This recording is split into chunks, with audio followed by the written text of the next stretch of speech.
Olá, irmãos queridos, a paz do Senhor Jesus Cristo a todos. Uma ótima noite para vocês. Para você que está assistindo esse vídeo agora e não me conhece, meu nome é Gleison Góes. Sejam bem-vindos ao canal Fim dos Tempos. Eu falo aqui de Vitória, Espírito Santo. Para você que está vendo essa capa aí da senhora Karina Bach, eu quero deixar claro para vocês que eu disse que falaria a respeito dela. Amém? Tem muitas coisas que são ocultas e escondidas, irmãos. E para isso, nesses últimos dias, no final dos tempos, é necessário que você esteja orando, jejuando e vigiando, lendo a palavra do Senhor, porque a Bíblia fala que o Senhor fala na palavra dele que o povo perece por falta de conhecimento. E o conhecimento do servo do Senhor vem através da Bíblia Sagrada, da palavra de Deus. Vou falar daqui a pouco sobre a Karina Bach. Quero dizer a você que muitas vezes vê uma pessoa que é evangélico, que se diz servo do Senhor, com muitas posses, com dinheiro. Quero deixar claro para você que nem sempre esse dinheiro provém do Senhor, né? Porque na maioria das vezes não, né? Muitos vendem, comercializam como cantores gospel, pregadores gospel, eles vendem a palavra de Deus e o louvor, porque eles colocam preço nisso. Então esse dinheiro se torna amaldiçoado. Por quê? Serve para a própria condenação deles. A Bíblia fala para nós não invejarmos o ímpio e nem o dinheiro do ímpio, a situação financeira do ímpio.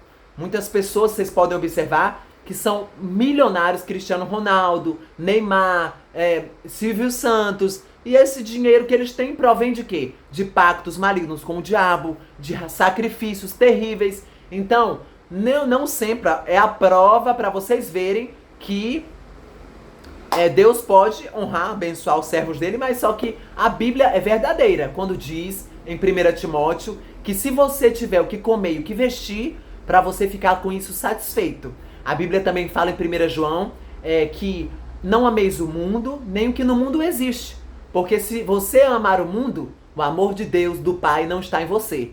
Então, irmão, aquele pastor, aquela cantora gospel, aquele não sei o que, tem tanto dinheiro, irmão, e por que eu passo uma vida tão difícil? Então, irmão, não queira ter o dinheiro deles, porque aquele dinheiro deles que eles têm, muitas vezes, servirá para a própria condenação deles. Exatamente isso. Então, fica na tua vida simples, humilde, como foi a vida de Jesus, a passagem de Jesus na terra foi com humildade, foi uma vida simples, pacata. Jesus não teve luxúria, glamour, não. Ele mesmo sendo filho de Deus, né?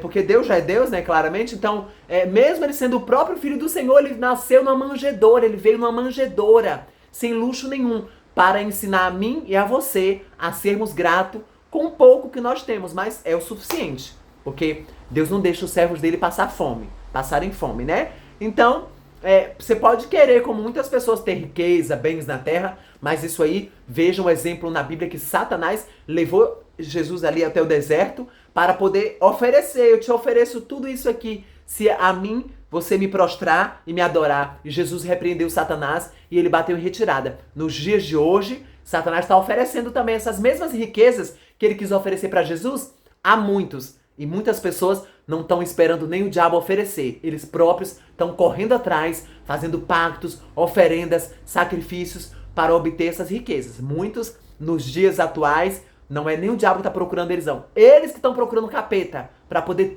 obter dinheiro. De tanta ganância que o homem, o ser humano ficou, ganância, a avareza, aquele desejo de obter riqueza, que eles são capazes de qualquer coisa, até sacrifícios terríveis, como a gente sabe, né? Pra ter o quê? O dinheiro. E tudo vai perecer e tudo vai ficar. Então não inveje dinheiro, vida boa financeira de ninguém, porque se fosse, irmão, mas o servo de Deus, o pastor, a missionária, tem que ser rica, porque Deus é rico, Deus é Deus. Na lógica, deveria ser rico, né, irmão Gleison? Não. Se fosse assim, Neymar, Silvio Santos e os outros não eram milionários. A riqueza maligna ali não provém do Senhor. Porque logo ali, quando se apega à riqueza, começa a esquecer de Deus. A Bíblia até fala que começa no espírito, aí acaba na carne. É assim, começou a prosperar, ficar muito rico, aí misericórdia. A Bíblia também já fala pra mim e pra você que é mais fácil um camelo entrar pelo fundo de uma agulha do que um rico entrar no reino dos céus. E a gente sabe perfeitamente por quê. Porque eles, olha, aqui ó, não dão água a pinto.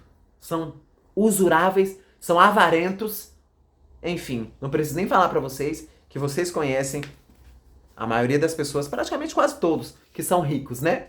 Eles não fazem nada por ninguém. E quando fazem, gostam de postar pra poder receber glória. Triste. Vamos à palavra do Senhor. Karina Bach está na capa, com o símbolo da maçonaria, o triângulo assim. Observem que ela faz um formato de um triângulo com a mão assim, olha. Aqui é um triângulo, olha.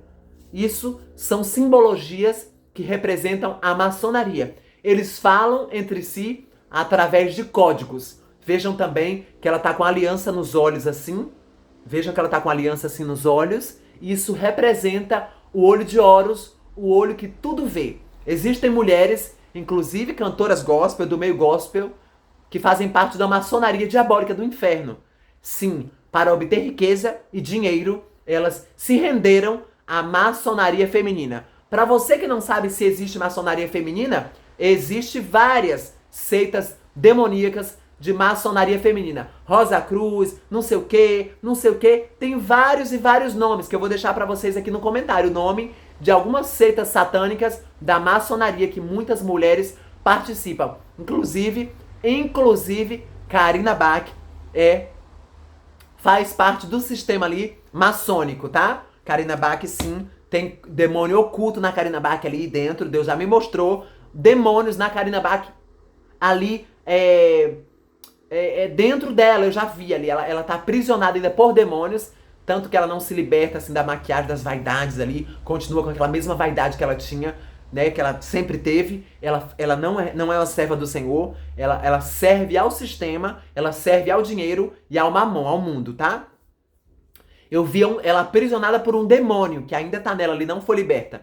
Karina Bach não está liberta de nada, tá, irmãos? Ali é só uma aparência. A própria palavra do Senhor diz em Apocalipse aqui, que eu vou ler pra vocês, que eu marquei, mas já sumiu, mas vou achar de novo.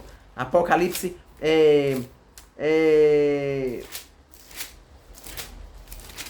me perdi aqui, mas fala assim. E não é maravilha, não é de se admirar que o próprio Satanás, ele se disfarça, se transfigura de anjo de luz. Karina Bach está transfigurada em um anjo de luz, mas não é o anjo do Senhor. Isso eu dou certeza absoluta pra vocês.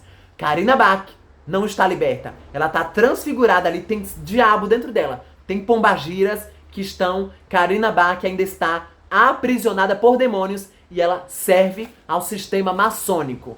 Vejam aí na capa, na foto da capa que eu comprovo pra vocês, tá? Quem duvidar pode até duvidar, mas a Karina Bach que assiste esse vídeo vai assistir. Ela sabe que eu tô falando a verdade, que Deus me revelou. Que é esse bracinho dela aqui, igual muitos, assim, esse triângulo que eles fazem é de forma subliminar, de forma sutil, pra você não perceber. A maçonaria, os maçons masculinos, os maçons homens e as mulheres que fazem parte da maçonaria, eles se comunicam por códigos, através de gestos, nos olhares, no toque de mão, no aperto de mão.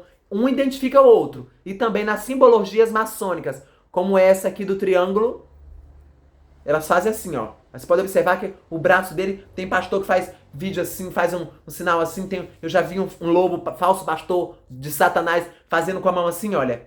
Assim, ó. Numa foto. E aí ele faz assim, e aí a pessoa que não conhece nem percebe que ele tá fazendo um triângulo da maçonaria. Assim, olha. Ele fez uma foto assim, eu vi na hora. Deus me mostrou que ele era maçônico. Por causa do triângulo. Então essas simbologias... Assim, ó, ele fez uma foto assim com um triângulozinho. Você pode observar o triângulo. A outra foto da Karina Bach com a aliança assim no olho. Representa o olho de Horus, o olho de Satanás, que é o olho que tudo vê. Tá? Representa esse código aqui também, olha. Que representa o 666, o número da besta de Satanás. E esse código do olho. Essa mão no olho que muitos fazem assim. Vocês já viram?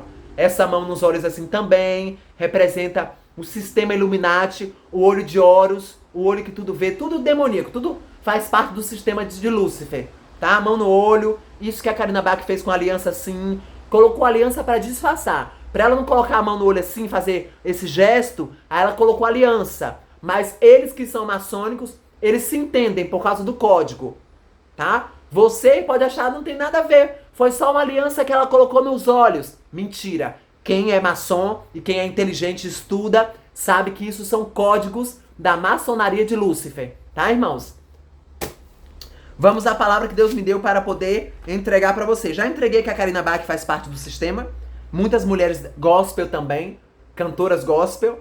E essas pregadoras coach, tem pessoas, tem dessas pregadoras coaches aí, Thalita não sei quem, sei tudo, elas tudo fazem parte dessa seita, igual Ludmilla Ferber, uma seita, são satanistas e fazem parte de seitas maçônicas, tá, irmãos? Abram os olhos de vocês, peçam a Deus discernimento espiritual, para Deus abrir os olhos de vocês, porque o Senhor falou que nesses últimos dias, muitos, se possível fosse, esses falsos profetas aí e falsas profetisas enganariam até os escolhidos. Se você não orar, jejuar e ler a Bíblia, você vai ficar enganado. Abra os olhos espirituais. Peça a Deus confirmação nas madrugadas, ore e peça ao Senhor que abra os seus olhos espirituais e que te revele tudo isso, assim como revela para mim e para muitos outros. João, a mensagem de meditação para vocês. João capítulo 10. Vamos lá? Deixa o seu like. Se não quiser também deixar, não posso fazer nada. Não faço questão nenhuma de like. João capítulo 10. Jesus, o bom pastor. Na verdade vos digo, que aquele que não entra pela porta no curral das ovelhas, mas sobe por outra parte, é ladrão e salteador. Aquele, porém, que entra pela porta é o pastor das ovelhas. E este é o porteiro. E o porteiro abre. E as ovelhas ouvem a sua voz. E chama pelo nome as suas ovelhas e as traz para fora. E quando tira para fora as suas ovelhas, vai adiante delas. E as ovelhas o seguem, porque conhecem a sua voz. Mas de modo nenhum seguirão o estranho. Antes fugirão dele, porque não conhecem a voz dos estranhos. Jesus disse-lhe esta parábola, mas eles não entenderam o que era que lhes dizia. Tornou, pois, Jesus a dizer-lhes: em verdade vos digo que eu sou a porta das ovelhas. Todos quanto vierem antes de mim são ladrões e salteadores, mas as ovelhas não os ouviram. Eu sou a porta, se alguém entrar por mim, salvar-se-á, e entrará, e sairá, e achará pastagens. O ladrão não vem senão a roubar, a matar e a destruir. Eu vim para que tenham vida e a tenham com abundância. Eu sou o bom pastor. O bom pastor dá a sua vida pelas ovelhas. Não rouba, não extorque, arranca a lã, como muitos estão fazendo aí. Mas o mercenário, olha aí, mas o mercenário que não é pastor, de quem não são as ovelhas, vira o lobo e deixa as ovelhas e foge. E o lobo as arrebata e dispersa. Ora, o mercenário foge porque é mercenário e não tem cuidado das ovelhas. Eu sou o bom pastor e conheço as minhas ovelhas, e das minhas sou conhecido.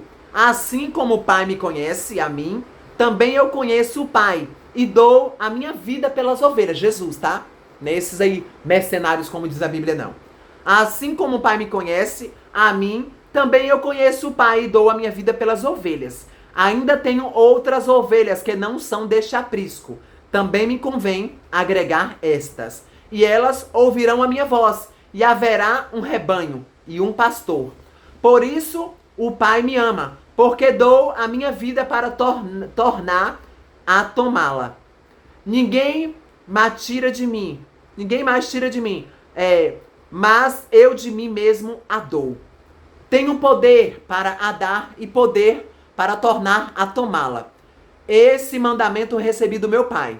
Tornou, pois, a haver divisão entre os judeus por causa dessas palavras. E muitos deles diziam: tem demônio e está fora de si. Por que o ouves?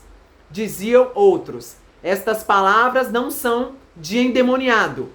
Pode, porventura, um demônio abrir os olhos aos cegos? E em Jerusalém havia festa da dedicação, e era inverno. E Jesus passeava no templo, no alpendre de Salomão. Rodearam-no, pois, os judeus e disseram-lhe: até quando terás a nossa alma suspensa? Se tu és o Cristo, dize-no-lo. abertamente. Respondeu-lhe Jesus: já vos tenho dito, e não o credes. As obras que eu faço em nome de meu Pai, essas testificam de mim. Mas vós não credes, porque não sois das minhas ovelhas, como já vos tenho dito. As minhas ovelhas ouvem a minha voz, e eu conheço-as, e elas me seguem. E dou-lhes a vida eterna, e nunca hão de perecer, e ninguém se arrebatará das minhas mãos. Meu Pai, que mas deu, é maior do que todos, e ninguém pode arrebatá-las das mãos do meu Pai. Eu e o Pai somos um. Os judeus pegarão então outra vez as pedras. Os judeus pegaram então outra vez em pedras para o apedrejarem. Respondeu-lhe Jesus: tenho-vos mostrado muitas obras boas procedentes de meu Pai. Por qual dessas obras me apedrejais? Os judeus responderam, dizendo: não te apedrejamos por alguma obra boa, mas pela blasfêmia, porque sendo tu homem, te fazes Deus a ti mesmo. Respondeu-lhe Jesus: não está escrito na vossa lei, eu disse, sois deuses? Pois se a lei chamou deuses aquele a quem a palavra de Deus foi dirigida, e a escritura não pode ser anulada. Aquele a quem o Pai santificou e enviou ao mundo, vós dizeis blasfemas, porque disse, sou filho de Deus? Aquele a quem o Pai santificou e enviou ao mundo, se não faço as obras de meu Pai, não me acrediteis. Mas se eu as faço e não credes em mim, credes nas obras, para que conheçais e acrediteis que o Pai está em mim e eu nele. Procuravam, pois, prendê-lo outra vez, mas ele escapou de suas mãos e retirou-se outra vez para além do Jordão, para o lugar onde João tinha primeiramente batizado, e ali ficou. E muitos iam ter com ele e diziam: na verdade, João não fez sinal algum, mas tudo quanto João disse era verdade. E muitos ali creram nele. Vejam aqui o que fizeram com o próprio Jesus, o único e verdadeiro pastor. Imagina o que não farão comigo e com você. Reflitam nessa palavra, abram as suas Bíblias em casa, leiam essa palavra de João 10, leiam, e meditem melhor nessa palavra. É bem clara ali quando mostra a perseguição que Jesus sofreu ali dos hipócritas e fariseus, que nos dias atuais tá assim, ó. A gente fala, Deus realiza os milagres, as revelações tremendas, as profecias tremendas, nem assim eles creem. Veja a passagem de Lázaro do rico, quando ali o rico falou, molha a minha língua, deixa eu ir lá avisar minha família que está na terra. O Senhor falou assim, eles têm a Moisés e os profetas. Se eles quiserem, eles que ouçam. Porque nem se o morto ressuscitar, eles acreditam. Porque são incrédulos, irmãos. São terríveis. Deus revela no tremendo as profecias, as curas, os milagres, e eles não acreditam. Vejam que nem o próprio Jesus, até o próprio Jesus Cristo, foi desacreditado. Eles queriam apedrejar até Jesus. E no final, vocês viram o que fizeram. Crucificaram Jesus, uma coroa de espinho, vinagre, mas ao terceiro dia, Jesus ressuscitou, está na glória, com poder, majestade e glória ao lado do Pai, e breve virá buscar a mim e a você, se estiver preparado, santificado, porque na Bíblia fala que sem santidade, ninguém verá a Deus. Sede santos, assim também como o Senhor é santo. Porque no céu, não tem como entrar no céu, imagina, o céu ruas de ouro, de cristal, toda aquela pureza e aquela santidade, e a pessoa não vai entrar lá de qualquer jeito nunca, né? Porque Deus é santo, e é claro que nós temos que nos santificar a cada dia. Deus abençoe a todos em nome de Jesus, e até o próximo vídeo. Amo vocês. Tchau.